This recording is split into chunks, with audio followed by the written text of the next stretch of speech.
I feel sorry for the priest for disrupting his night just to wed us.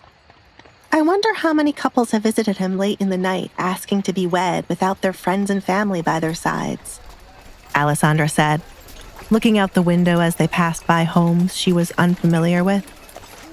A lot more happens in the night than you could ever imagine. The church is normally open late into the night to welcome anyone in need of shelter, or those couples who are looking to marry behind their families' backs. We can have a big ceremony if you desire it, said Edgar, though he did not care for it. There is no need, Alisandre replied. She preferred a ceremony with just Edgar. I have no friends nor family to attend my wedding. Anyone who shows up would only be looking to get close to you. Perhaps if your family would like for you to have a proper wedding, I wouldn't mind having another ceremony. I would rather not have to spend my money feeding and entertaining guests in my home. How we get married does not matter to me.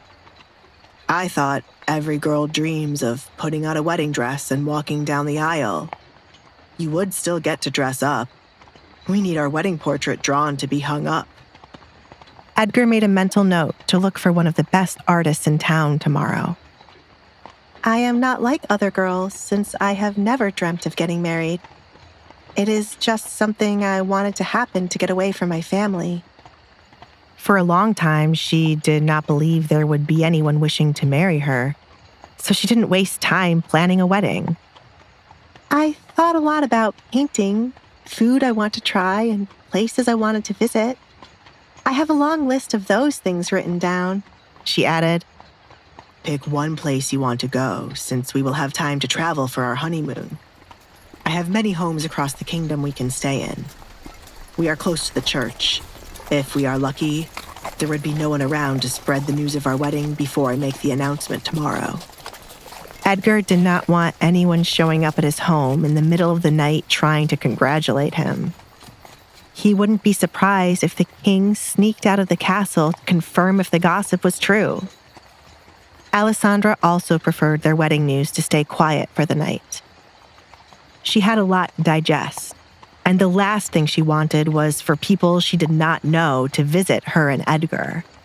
She was not in the mental state to prepare herself for the reactions to her being Edgar's bride. After a night's rest, she would be. Probably. It's a shame your mask fell. I should have collected another one before we came to the church. I don't think there would be a store selling proper masks open at this time, said Edgar. What masks are not proper? Alisandre accidentally asked out loud. A tiny smile appeared on Edgar's lips. There is a growing business for things couples do in the privacy of their homes. Many people frown upon it, so those businesses are only open at night for adventurous couples. Masks and whips are the most popular items, I hear. Of course, the masks are nothing like what you wear.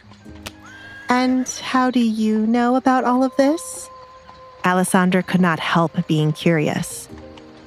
Their marriage wasn't out of love, and she had no right to stop Edgar from indulging himself in these kinds of things. But she felt the need to ask. I don't know if you are aware, but I am the one leading the case for the young women who have gone missing. Therefore, I make my business to know everything happening in town. Alisandre heard her father and the workers speaking of young women going missing. No one had any idea who the culprit could be, and young women were warned to always travel with someone.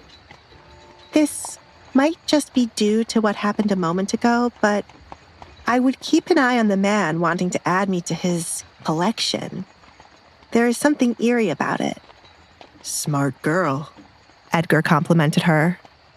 I have a list of men and women I think could be responsible for the women disappearing. Your little suitor is already on it. Stay away from William Lancaster. William Lancaster? Alisandre repeated the name as it sounded familiar. Then it clicked. I have met him many times when I was a child. He would frequent my father a lot and bring me gifts. He is more than twice my age. How could anyone think to hand me off to a man who watched me play as a child? I feel disgusted. Alisandra's skin crawled the more she thought of the many encounters she'd had with William as a child. Her father did not deserve such a quick death. It is something that happens behind closed doors. When people who are used to riches are in debt, they would do anything to get money. Your father has paid for what he has done, and I am certain wherever he is now, he is being tortured. Edgar said to give Alisandre some peace. Edgar began to regret not torturing Desmond instead of giving him a quick death. A quick death was a gift to Desmond. The best possible way to make Desmond's soul restless would be to ruin the one thing he truly loved, his reputation. Alisandre would be shielded from his bad reputation as she would be a Collins in a matter of minutes. We have arrived at the church. Do you need a moment to yourself? Edgar added when she gave him no response. She had a lot to think about when it came to her father and what he was going to do to her tonight. No, I'd rather not be alone. We should hurry inside. Katrina could have sent someone to get the town guards. Alisandre cleared her throat, pushing what she felt to the side. There was no time for her to sit here and think about her father or what she was feeling. Edgar took her word for it, seeing no point in pushing her to have alone time when she did not want it. He opened the carriage, stepping outside to inspect who was around the church. And once it was clear, he offered his hand for Alisandre to use to come out. Alisandre accepted Edgar's hand to carefully step out of the carriage and used her other hand to keep his coat over her head. She thought about taking off the coat while they were going to be standing before the priest. She didn't want to look back at her wedding and remember using a coat to hide.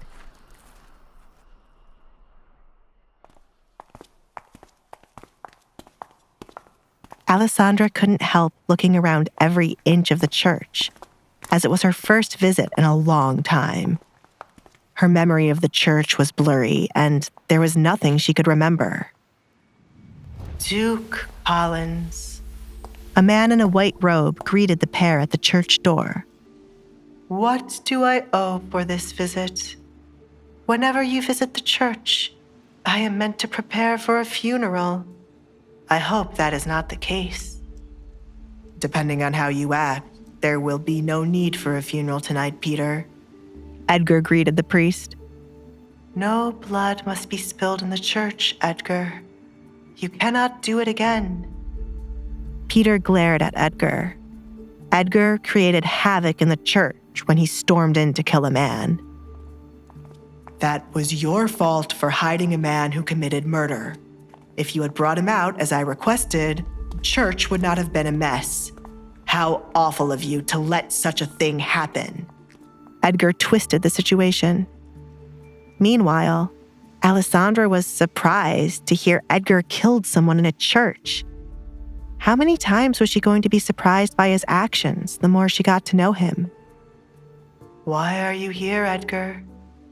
There is no one here but the priest, and I am certain they did not kill anyone or commit any other crimes. Peter wanted nothing more than to get rid of Edgar as soon as possible. Trouble followed wherever Edgar Collins went. I am here to get married. I would like for you to perform the ceremony right away. Peter's eyes drifted back and forth between Edgar and the woman hiding her face.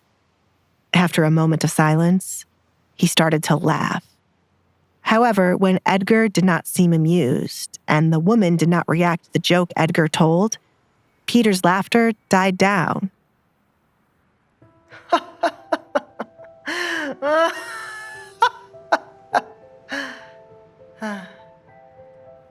Why didn't the two of you laugh?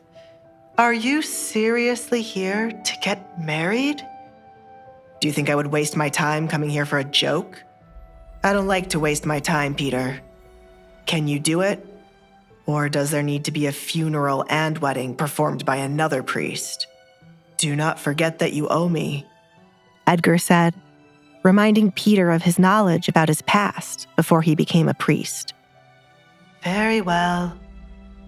Are the witnesses outside? Peter asked, deciding to go through with it to get Edgar out of the church as soon as possible. You are the witness, Edgar replied. That is not how it works, but okay, Peter muttered, then looked at the woman Edgar brought along.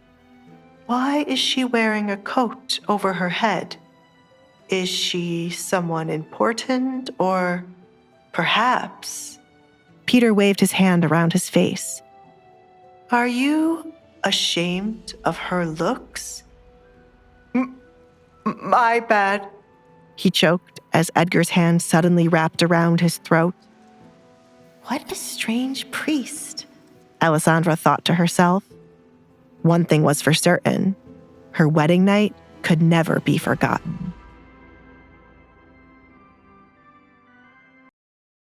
To listen to the full audio series, install the Pocket FM app now.